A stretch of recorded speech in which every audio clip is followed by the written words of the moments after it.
खबर शामिल करते हैं टांग से। सुबहतुल्लाह मुगल की रिपोर्ट के मुताबिक टांग के इलाके पाई में सैलाब मुतासरीन के लिए दी सैल्वेशन आर्मी पाकिस्तान की जानिब से 425 खानदानों को इमदादी राशन दिया गया, जबकि टांग शहर में 125 अक़लियती मुतासरा खानदानों में राशन तकसीम किया गया।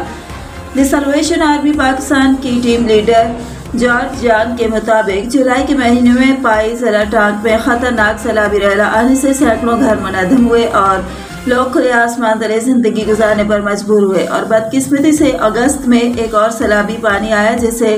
टांग जिला मुकम्मल तौर पर पानी में डूब गया और ऐसे में हुकूमती इदारों के साथ मुखैर हजरात और फाउंडेशन भी मदद के लिए मैदान में आ गए और हमारी तंजीम ने पाई के 425 खानदानों के लिए इमदादी राशन लाया और कुंडी मॉडल स्कूल में तकसीम किया।